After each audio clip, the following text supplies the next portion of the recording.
Bien, bonjour. Alors, j'ai le plaisir aujourd'hui de recevoir Pascal Léger. Bonjour Pascal. Bonjour. Alors, pour la sortie de votre nouveau livre, Marie-Madeleine, L'amour à tant de visages, voilà, qui est sorti chez Almora au mois de novembre dernier. Et donc, on va présenter ce livre tous les deux. Alors, dans ce livre, il y a une préface aussi de Jean-Yves Leloup, qui connaît bien Marie-Madeleine, qui a travaillé sur Marie-Madeleine, qui a publié plusieurs livres sur elle. Alors, dans le livre, il y a de nombreuses illustrations. Donc, c'est un livre, voilà, c'est un livre où vous avez développé qui était Marie-Madeleine pour vous, et puis accompagné de nombreuses peintures, notamment en sculpture, parce que Marie-Madeleine est je crois que c'est une des personnes les plus représentées en fait dans l'art occidental. Tout à fait. Après Marie la Mère, c'est la femme qui est ou la sainte enfin, la femme qui est la plus représentée dans la peinture occidentale. Voilà, donc il y a énormément de reproductions qui sont superbes. C'est un véritable livre d'art aussi. Alors, je vais vous présenter d'abord Pascal. Donc vous avez été professeur de latin et de grec, ce qui vous a aidé aussi pour lire le texte directement, enfin les évangiles en grec. Vous êtes aujourd'hui enseignante de yoga, de méditation, et vous voyagez souvent en Inde. D'ailleurs, vous partez en Inde dans 3 jours, oui, dans le sud de l'Inde. Vous êtes conférencière et vous connaissez très bien aussi à la fois la culture, indienne et aussi la spiritualité occidentale. Vous avez un peu les deux qualités, quoi. Vous connaissez les deux. Vous êtes ouverte aux deux spiritualités. Alors, je suis ouverte aux deux spiritualités et même, disons, à d'autres, parce que dans mon parcours personnel, je suis partie d'un catholicisme très léger, parce que ma famille n'était pas du tout pratiquante. Je suis passée par l'hindouisme, par le bouddhisme, par le soufisme, j'ai voulu me convertir au judaïsme, et je suis revenue à l'orthodoxie. D'accord. Donc, ce qui m'intéresse beaucoup, c'est non pas de faire une salade russe de toutes les spiritualités, Oui. mais de voir au plus haut niveau où ça converge. Et justement d'établir des ponts quand c'est possible entre les différentes spiritualités. Oui. Et c'est vrai qu'en particulier parmi ces spiritualités, l'Inde m'a beaucoup nourri pendant très très longtemps et continue aussi à me nourrir. D'ailleurs, il y a dans le livre des réflexions vraiment passionnantes. Vous présentez Marie-Madeleine aussi comme une sorte de yogini. Voilà, on va y revenir. Alors d'abord, pourquoi vous êtes intéressée à Marie-Madeleine ? Pourquoi un livre sur elle ? Alors vous avez parlé justement de peinture, et tout a commencé en fait par un tableau, parce que pendant une quinzaine d'années, j'ai pris tous mes repas chez mes parents en face de 2 tableaux. Un tableau qui représentait Salomé portant la tête de Jean-Baptiste dégoulinante de sang sur un plat, et puis à côté, il y avait une Marie-Madeleine pénitente qui tenait un crâne. Donc c'était assez spécial comme vision pendant les repas, et j'étais fascinée en fait, sans savoir qui étaient ces 2 femmes, parce que mes parents donc, n'étaient pas du tout pratiquants, j'étais fascinée par la beauté de ces 2 femmes. Et donc c'est vrai que... Oui, tout à fait. Et c'est vrai qu'après, je me suis intéressée pour savoir qui étaient ces 2 femmes, et en plus, dans ces 2 tableaux, elles se représentaient, donc elles étaient un petit peu pour moi 2 images différentes, un petit peu de la beauté de l'archétype, de la beauté du féminin. Et puis voilà, le temps a passé. Et c'est vrai que en rencontrant, j'ai pensé souvent à Marie-Madeleine au fur et à mesure de ma vie, parce qu'il y a eu des épisodes douloureux où elle m'a accompagnée à travers certains de ces archétypes. Et puis quand j'ai rencontré Jean-Yves Leloup, j'ai redécouvert des aspects de Marie-Madeleine que je ne connaissais pas. Et j'ai découvert aussi donc la Sainte-Baume, la grotte où elle a fini sa vie selon la tradition provençale. Et ça m'a même amenée à m'installer dans le midi de la France, pas trop loin de cette grotte, pour être vraiment dans la Provence de Marie-Madeleine. Ah oui, c'est plus qu'un intérêt vraiment superficiel, c'est vraiment pour vous un chemin de spiritualité. Un accompagnement.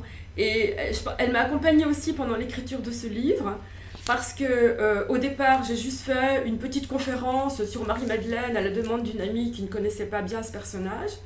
Et puis après, j'ai eu envie de mettre ça par écrit, ça a donné le livre.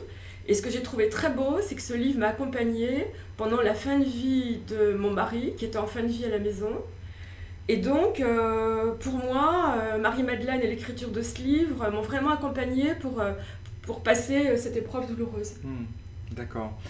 Et alors peut-être qu'on pourrait déjà présenter Marie-Madeleine parce que je ne suis pas sûr que tout le monde la connaisse bien, surtout que dans les évangiles, on parle très peu d'elle finalement, et puis on évoque trois Marie-Madeleine en fait. Enfin, il y a la Marie-Madeleine la prostituée, il y a la sœur de Marthe, Marie aussi, et puis il y a Marie de Magdalena qui est censée être une femme plutôt riche, et les trois semblent se confondre parfois, au point que finalement c'est une femme en effet à plusieurs visages. Donc qui était Marie-Madeleine en fait?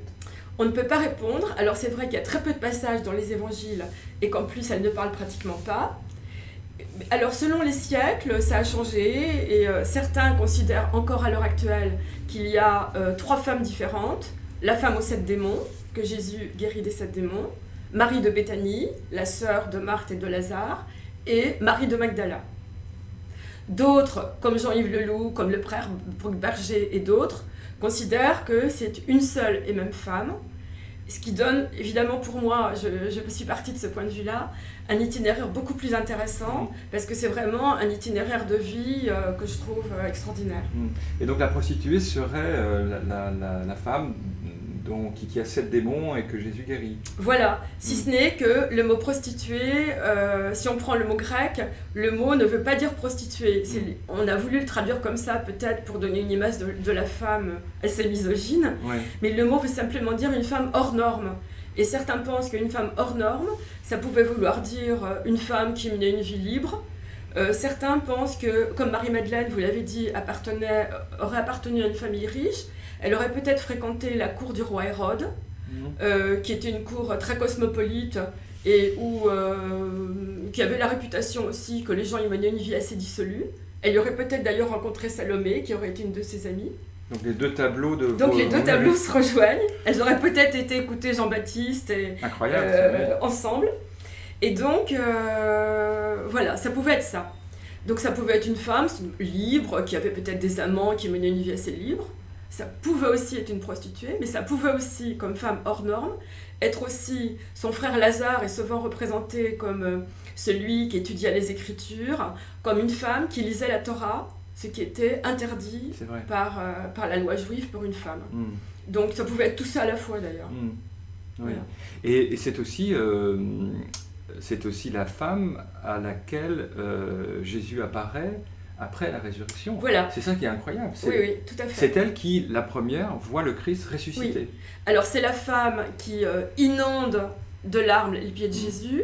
C'est la femme qui met de l'huile ou du parfum sur la tête de Jésus. Et c'est effectivement la première personne qui voit Jésus ressuscité. Et je trouve ça magnifique que ce soit une femme qui ait ce privilège. Voilà. Et pas un homme, pas Pierre ou Simon. Voilà, exactement. Ou même Jean. Oui. Oui, donc je trouve ça très intéressant que ça soit une femme et que ça soit Marie-Madeleine, parce que on sait que la famille de Béthanie, c'était vraiment les amis de Jésus, et Jésus, certainement, avait plusieurs amis, mais à qui il donnait un amour différent. Il y a le disciple bien-aimé de Jésus qu'on associe à Jean l'Évangéliste, Marie, et c'est pour moi une des preuves qu'entre eux, il y avait une relation vraiment très particulière. Alors voilà, la légende, certains disent que Marie-Madeleine aurait été peut-être la compagne de Jésus, sa femme même. Alors c'est la grande question. On dit même qu'ils ont eu des enfants et qu'ils ont eu une descendance. Alors le mot grec, en fait, qu'on a traduit, d'abord c'était quelque chose qu'on voit dans les évangiles apocryphes, qui ne sont pas reconnus par tout le monde. Et le mot grec peut vouloir dire à la fois la concubine, la compagne, l'épouse, donc c'est très difficile de choisir. Et, ou l'ami simplement. Ou l'ami, ou l'ami spirituel aussi. L'ami spirituel, oui. Et on peut penser aussi à une relation spirituelle du type de Saint François d'Assise avec Sainte Claire, ou Saint Jean de la Croix avec Thérèse d'Avila, quelque chose de cet ordre-là. Donc voilà, après c'est à chacun de ressentir ça comme il le souhaite et je trouve de l'imaginer. Ça ouvre beaucoup de possibles. Et donc après la résurrection, elle est aussi une apôtre puisque elle va partager la parole de Jésus. Alors ça c'est très beau parce que dans les évangiles, elle est complètement silencieuse à part 2 fois. Une fois où elle demande à Jésus de réanimer son frère Lazare. Et le matin de Pâques, quand d'abord elle ne reconnaît pas Jésus, elle le prend pour un jardinier, où là il prononce 2 fois son nom, Myriam, Myriam, et elle lui dit Rabouni, Rabouni, ça veut dire mon rabbin chéri, enfin il y a quelque chose de très affectueux là-dedans, c'est tout. Mais après, dans les évangiles apocryphes, on la voit prendre la parole et essayer de transmettre aux autres, aux apôtres, la parole particulière, pour ne pas dire privilégiée, que lui aurait donné Jésus. C'est ça, elle aurait eu un enseignement plus ésotérique. Et évidemment, les apôtres le vivent très mal, en particulier Pierre, qui la rejette en disant « Mais comment est-ce qu'on peut croire la parole de cette femme ? Pourquoi est-ce que notre enseigneur lui aurait donné une parole, un enseignement particulier ?» Et alors ensuite, donc la légende veut aussi qu'elle ait quitté donc cette terre en bateau. Oui. Qu'elle ait navigué jusqu'en France, jusqu'à Marseille, où elle serait arrivée avec son frère. Voilà. Alors on sait que historiquement, il y a eu des persécutions, alors de la part des Juifs avec les appuis des Romains, contre les disciples de Jésus qu'on n'appelait pas encore les chrétiens. Et donc dans ce cadre-là, la famille de Béthanie, avec aussi Sidoine qui est l'aveugle-né, Maximin qui sera l'évêque de la Sainte-Baume, et peut-être Sarah, qui à ce moment-là aurait été une esclave égyptienne, aurait été mis sur un bateau sans voile sur la Méditerranée, et c'est l'Esprit Saint qui les aurait conduits jusqu'au Sainte-Marie de la Mer. De là, Marthe, elle, est allée du côté de Tarascon, combattre la Tarasque, qui était un espèce de dragon, d'où le nom de Tarascon. Et Lazare et Marie-Madeleine sont allés du côté de Marseille. Et pendant un certain nombre d'années, Marie-Madeleine aurait enseigné avec Lazare à Marseille. Quelques tableaux en témoignent, où on voit Marie-Madeleine sur le port de Marseille s'adresser à une foule qui l'écoute. Et son frère aurait été donc... Son frère aurait été le premier, on pourrait dire, évêque pendant 13 ans, non, de Marseille. Pendant, un certain nombre d'années. Ouais. Et ensuite, Marie-Madeleine se retire. Oui.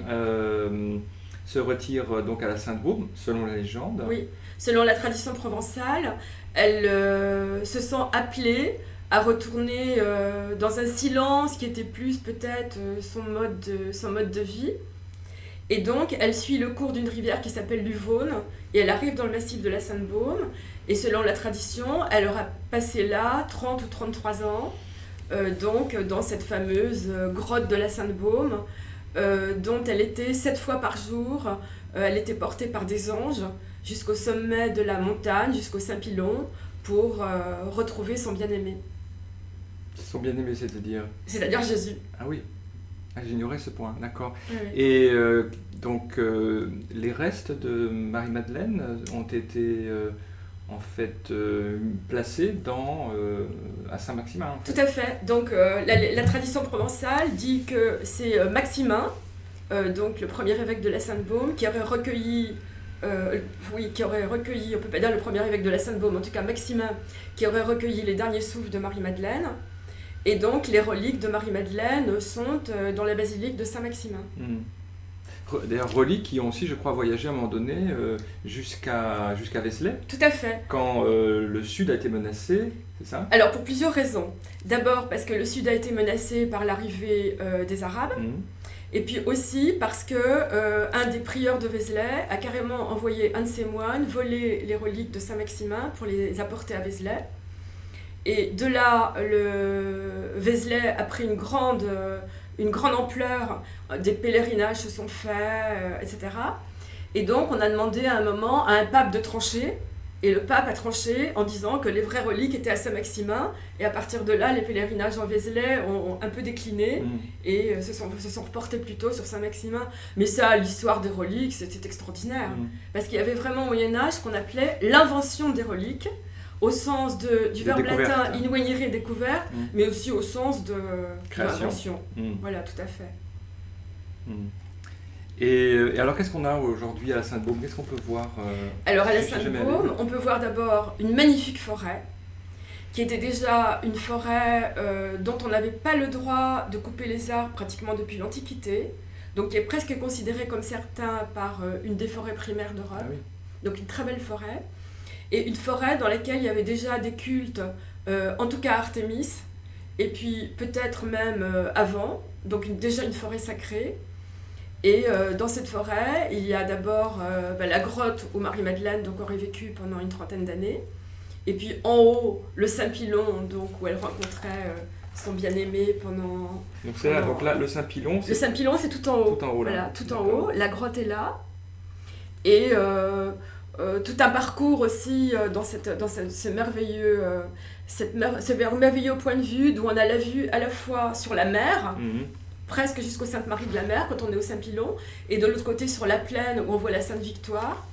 Et il y a un magnifique endroit aussi qui s'appelle le Paradis, qui est une espèce d'alcôve, et de là, on voit les restes de l'endroit où serait venu Jean Cassien au IVe siècle. Donc on sait que les premières implantations d'ermites dans la Sainte-Baume sont venues par les Cassianites, par Jean Cassien. Voilà. Donc il y a toujours eu des ermites. Alors à partir du IVe siècle, oui. Donc il se référait à une présence. À Marie-Madeleine en fait, qui était dans cette lignée. Il ne se référait pas directement à Marie-Madeleine, mais on pense que oui, que c'était à cause de cette présence dont on n'a aucune preuve historique. Ouais. Mais j'aime beaucoup la réponse d'un des dominicains qui était un gardien de la Sainte-Baume, à qui on a demandé si Marie-Madeleine avait vraiment vécu là. Il a répondu « Je ne sais pas si elle a vécu là, mais elle y est ».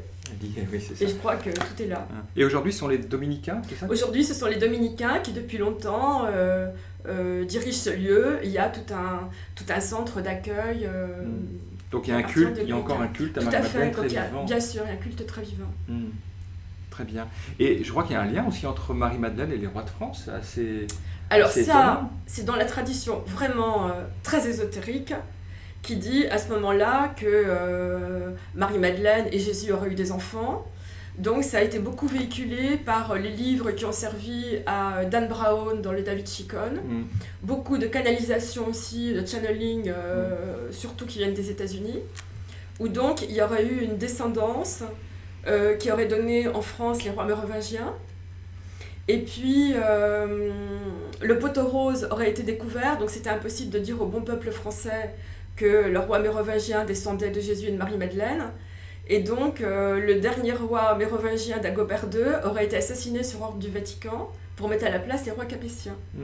Mais la dynastie aurait continué à travers les Templiers, les Rose-Croix, enfin on retrouve tous les grands groupes initiatiques. Et encore maintenant, il y a des gens... Alors, il y a des traditions aussi qui prétendent que Marie-Madeleine ne serait pas restée à la Sainte-Baume, même si la tradition provençale est quand même celle qui est acceptée par le plus grand nombre, et serait allée, elle serait allée dans les Pyrénées vers Rennes-le-Château, du côté de Carcassonne, serait même allée en Angleterre à Glastonbury avec Joseph d'Arimathie à porter le Graal, et aurait marié sa fille à un roi de ce pays, qui aurait eu pour descendant le roi Arthur. Et donc on relie un peu la tradition de Marie-Madeleine à la tradition arthurienne. C'est incroyable, c'est presque toute l'histoire d'Occident est liée à cette femme. Tout à fait. En France en particulier. En France en particulier. Oui.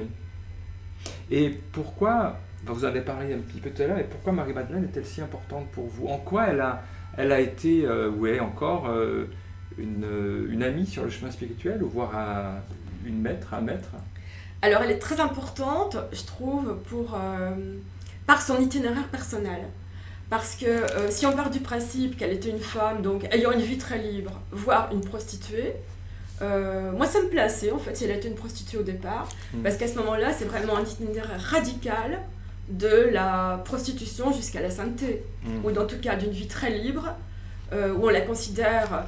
Quand on demande à beaucoup de gens à l'heure actuelle qui est Marie-Madeleine, on vous répond une pécheresse repentie. C'est ça. Oui. Donc c'est un très bel itinéraire de la pécheresse jusqu'au repentir et jusqu'à la sainteté. Et moi dans ma vie, le fait de me dire si elle était aussi pécheresse que ça, si elle était habitée par 7 démons, c'est quand même pas rien. 7 c'est le chiffre presque de la plénitude. Donc ça veut dire qu'elle était très très pécheresse. Elle a été pardonnée. Et vous dites, vous l'écrivez dans la préface du livre que vous avez été violée. Oui. À 18 ans, et donc finalement vous vous sentiez aussi avilie.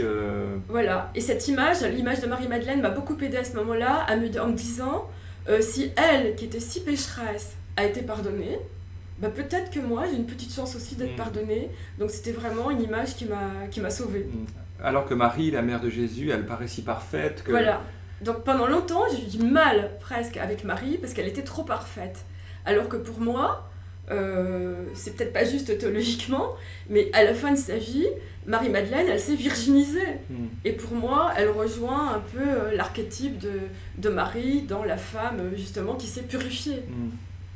Oui, donc elle est plus accessible. Donc elle est plus accessible. Comme chemin spirituel. Oui, comme chemin spirituel, non seulement pour les femmes, mais pour tout croyant, et pour moi, même en dehors de la religion chrétienne, puisque dans toutes les traditions, il y a toujours un chemin alors ce qu'on appelle ou le péché, ou la faute, ou l'ignorance, jusqu'à la vacuité, qui permet au divin, sous la forme des dieux, ou de Dieu, ou de la lumière, d'un retour à... Voilà, qui permet à la vacuité d'être remplie par la lumière du divin. Et alors, à la fin du livre, il y a un chapitre que j'aime beaucoup, c'est le chapitre des cartes, en fait, où vous présentez différentes cartes, différents visages, en fait, de Marie-Madeleine. Donc, c'est le chapitre 6, les différentes images de Myriam de Magdalena. Alors, est-ce que vous pouvez en commenter certaines? Par exemple, celle-ci, la thérapeute. En quoi est-elle thérapeute? Oui. Alors d'abord les cartes, ça m'est venu comme ça de me dire j'aimerais bien avoir un jeu de cartes, un peu comme un jeu de tarot, où chaque carte, chaque arcane représenterait un archétype de Marie-Madeleine. Un jour j'ai envie de me relier à telle image, un autre jour à telle autre image, puis peut-être qu'un jour j'ai envie de prendre tout le paquet de cartes et de me dire je me relie à la multiplicité des images de Marie-Madeleine qu'ont bien montré Jean-Yves Leloup, Jacqueline Kellen. Bien. Et donc, je trouve qu'elle est thérapeute au sens que donnait Philon d'Alexandrie au mot thérapeute, c'est-à-dire prendre soin de l'être en soi, dans les autres, et de l'être avec un E majuscule. Dans la mesure où elle est thérapeute d'abord vis-à-vis d'elle-même, puisqu'elle prend soin d'elle en passant de cet état de, on va dire, pécheresse, pour faire simple, à un état de purification. Que pour moi, elle prend soin aussi presque de Jésus, parce que lors de l'onction où elle met de l'huile ou du parfum sur la tête de Jésus, c'est l'onction qui était faite pour introniser les rois d'Israël, et c'est presque comme si elle l'intronisait non pas comme roi historique d'Israël, mais un peu comme le Messie qui va sauver Israël. Donc je trouve ça très très beau. Et puis, après donc, l'ascension de Jésus, elle prend soin, je trouve aussi, avec beaucoup de délicatesse et de féminité, et en même temps de fermeté, des autres apôtres, en essayant par exemple de leur remonter le moral, en leur donnant, en leur confiant la parole que lui a confiée Jésus. Donc je trouve ça très beau. Et puis je trouve qu'elle est thérapeute aussi, tous ceux qui se relient à son image et qu'elle peut accompagner dans leur chemin, mais un peu comme tous les saints auxquels on peut se relier. Et alors, une carte plus curieuse, puisque là c'est un clin d'œil à l'Inde, c'est que vous aimez tant, c'est la parfaite yogini, la 3e carte. Alors, c'est un peu surprenant, en quoi serait-elle une yogini? Alors c'est tout à fait surprenant, mais si on prend le mot yoga au sens de union avec le divin et avec la partie lumineuse de nous-mêmes, et si on prend les différentes voies du yoga, je me suis dit tiens, je vais regarder si il y a quelque chose qui correspond là-dedans. Alors d'abord, si on prend la voie du Hatha Yoga, donc le yoga du corps, c'est évident que je ne m'imaginais pas Marie-Madeleine faire la salutation au soleil dans la forêt de la Sainte-Baume, mais c'est quelqu'un qui prend soin d'elle-même, de son corps, sauf quelques artistes, on l'a toujours représentée très belle, et donc c'est dit quand même dans la tradition chrétienne que le corps est notre véhicule et que nous avons à en prendre soin. Donc je pense qu'elle prend soin de son corps, elle prend soin de sa beauté, parce que la beauté terrestre peut être aussi l'icône de la beauté intérieure, la beauté extérieure. Et puis on voit aussi que la tradition provençale dit qu'elle connaissait bien les plantes, elle faisait des huiles, des onctions avec ces plantes. Donc il y a d'abord cette voie-là. Ensuite, dans la voie du Jnana Yoga, du yoga de la connaissance, elle a la connaissance de tout l'enseignement que lui a donné Jésus et qu'elle transmet. Donc on peut considérer aussi qu'elle est dans cette voie-là. Dans la voie du karma yoga, donc du yoga de l'action gratuite dont on n'attend aucun bénéfice, la tradition dit que justement grâce à sa connaissance des plantes et des huiles, elle donnait des soins. Là aussi elle était thérapeute. On lui attribue d'ailleurs quand elle était en Provence avant de se retirer à la Sainte-Baume et même après un certain nombre de miracles de guérison. Et je crois que j'ai pas oublié. Et si on prend Bhakti Yoga. la voie du Bhakti Yoga, la voie de la dévotion, elle était complètement dans la voie de la dévotion, de un peu l'effacement de soi-même pour se laisser remplir par la lumière du divin. Et donc dans la voie de... On ne sait pas comment elle pouvait s'adresser au Christ, mais il y a donc ce cri du matin de Pâques, Rabouni, Rabouni, où voilà, donc pour moi, elle pouvait être une parfaite yogini, dans ce sens-là. Et alors, cette carte aussi surprenante, la nouvelle Ève, on en parlait tout à l'heure avant l'émission, là, puisque c'est plutôt Marie, en effet, qu'on présente comme la nouvelle Ève, pure. Alors tout à fait. Donc théologiquement, c'est Marie qui est la nouvelle Ève. Et ça n'est pas possible théologiquement de dire que Marie-Madeleine est la nouvelle Ève. Mais moi je trouve que si Marie est la nouvelle Ève et qu'elle a donc réhabilité la figure d'Ève, à travers elle c'est toute la gent féminine, et donc Marie-Madeleine étant une femme, pour moi Marie-Madeleine réhabilite aussi la gent féminine, justement à travers son parcours qui est quand même plus accessible pour tout être humain, qu'il soit homme ou femme, que l'itinéraire de Marie, qui est absolument merveilleux, mais Marie elle est pure dès le départ. Donc voilà. Et à part j'y pense là, à part la Sainte-Baume, il y a Marie-Madeleine est souvent représentée dans les églises de France. Il y a des cultes à Marie-Madeleine ailleurs qu'à la Sainte-Baume. Alors tout à fait.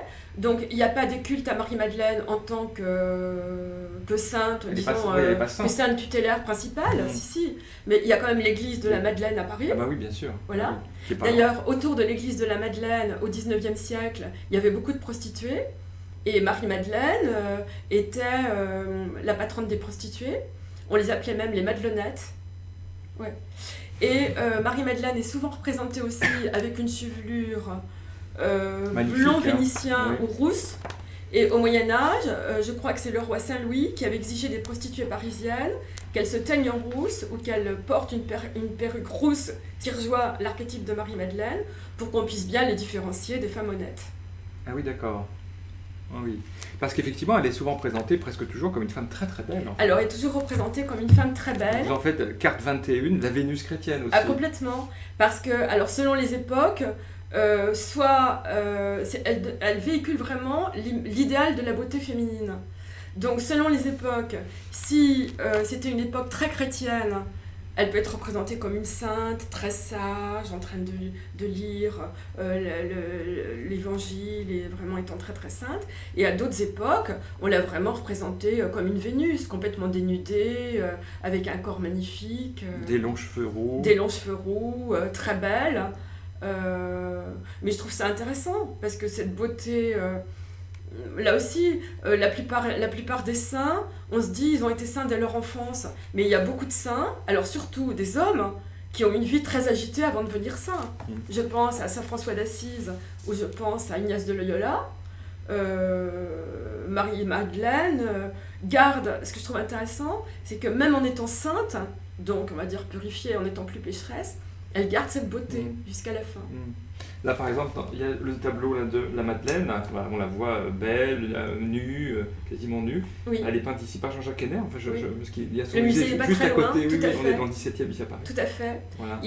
J'aime beaucoup aussi, il y a beaucoup de représentations aussi de Marie-Madeleine, de Jean-Jacques Henner, de Marie-Madeleine au musée de Colmar, au musée Interlinden. Et voilà, c'est une vision là plus païenne de Marie-Madeleine. Mais en même temps, je trouve dont le regard dirigé vers le ciel peut aussi inspirer quelque chose de l'ordre du spirituel. Ça, c'est ma représentation de Marie-Madeleine préférée, c'est un de mes tableaux préférés. Il est au Louvre, c'est une splendeur incroyable, c'est une beauté. Le tableau fait 50 cm à peu près, il n'est pas très grand, mais il est absolument extraordinaire. Oui. C'est ma Joconde à moi, ce tableau. Et là, elle est représentée avec ses attributs habituels, c'est-à-dire les longs cheveux, souvent la couleur rouge, qui est à la fois la couleur de la passion, de l'amour, mais aussi, on l'a dit, un petit peu de la prostitution et quelque chose du péché. Et puis, évidemment, son flacon de parfum ou d'huile qui est vraiment son attribut. On reconnaît Marie-Madeleine parce qu'elle a ce flacon, qu'elle tient ce flacon de parfum ou d'huile. Et ici, sur la couverture, on avait choisi une représentation intéressante du 19e, c'est ça? Oui. Parce que là, c'est Sarah Bernard. C'est Sarah Bernard, parce que à cette époque-là, comme à certaines périodes du Moyen-Âge, c'était très à la mode de se faire son portrait dans un personnage célèbre. Donc ça pouvait être Marie-Antoinette, et là, Sarah Bernard a choisi Marie-Madeleine. Et j'aime beaucoup ce tableau, parce que je trouve qu'à la fois, elle est très belle d'abord, il a quelque chose de très intemporel, et à la fois quelque chose de très moderne. Et puis son regard est un peu perdu, interrogatif dans l'au-delà. Et j'aime vraiment beaucoup. Et le crâne aussi, c'est un attribut souvent de Marie-Madeleine? Alors le crâne n'est pas spécifiquement un attribut de Marie-Madeleine, c'est un attribut des saints qu'on dit pénitents. Donc qui sont représentés avec le crâne et qui méditent sur la fugacité de la vie et tout ce que représentait le crâne. En particulier, dans les 4 tableaux de Georges de Latour qui représentent Marie-Madeleine, on a ça. Donc c'est un attribut qu'on peut retrouver dans les Marie-Madeleine pénitentes, mais moins un attribut spécifique de Marie-Madeleine que le fameux flacon de parfum ou d'huile. Oui, ici il y en a un autre, celui qui était dans votre salon, c'est ça? Voilà. Oui, avec le crâne encore ici. Oui.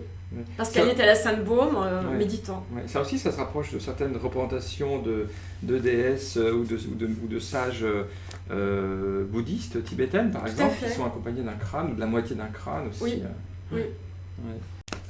Alors, en quoi ce livre pourrait intéresser des gens qui peut-être sont un peu maintenant éloignés de la tradition chrétienne? En quoi ça pourrait vraiment peut-être les rapprocher de cette tradition chrétienne? Parce qu'on va souvent chercher à l'Orient ce qu'on a ici dans notre propre tradition. Tout à fait, et c'est là où je trouve que l'iconographie est une voie très intéressante, parce que, comme on l'a dit, là, certaines représentations de Marie-Madeleine sont peut-être plus païennes que religieuses, et aussi que Marie-Madeleine représente vraiment beaucoup d'archétypes du féminin qui peuvent parler dans toutes les traditions et même au-delà des traditions, et aussi un parcours de vie qui chez elle mène à la foi dans le Christ, mais qui peut représenter un parcours de vie. Je pense que même si on n'est pas dans une tradition, tout le monde a fait des erreurs dans sa vie. Et d'ailleurs, le mot qu'on traduit par péché en grec, amartia, veut dire simplement rater la cible. Donc quand on rate la cible, on essaie de faire mieux. Et ça peut aussi simplement représenter ça. Un parcours d'amélioration de soi-même dans la vie. Et moi, ce qui me touche, c'est qu'elle a quelque chose justement de très humain. Et puis ça peut aussi réconcilier certaines personnes avec l'Église qui parfois était plus qu'un peu difficile avec les femmes. Là, on a un personnage féminin, on peut aussi se rattacher au christianisme par elle. Tout à fait, qui a été reconnu quand même il n'y a pas très longtemps par le pape comme l'apôtre des apôtres, ce qui n'est quand même pas rien. Quel pape? Alors, je ne sais plus. Je crois que c'est Jean-Paul II, mais là, je ne sais plus exactement. L'apôtre des apôtres. L'apôtre des apôtres, ce qui est quand même pas rien. Oui. Bon, ce qui lui donne une place éminente dans le christianisme primitif. Mais je pense que il faudra encore du temps pour que ça passe dans les mentalités, parce qu'on la considère trop souvent comme une pécheresse. Et là aussi, je trouve que si ce livre peut contribuer aussi à réhabiliter son image, et à travers elle, à réhabiliter un peu l'image de la femme, à notre époque, je trouve ça intéressant. Très bien. Écoutez, merci beaucoup Pascal, et j'invite à découvrir ce livre merveilleux, à la fois par le texte, c'est très très beau, très clair, et puis par l'iconographie qui est extraordinaire. C'est un livre d'images aussi. Donc merci beaucoup Pascal. Eh bien, merci.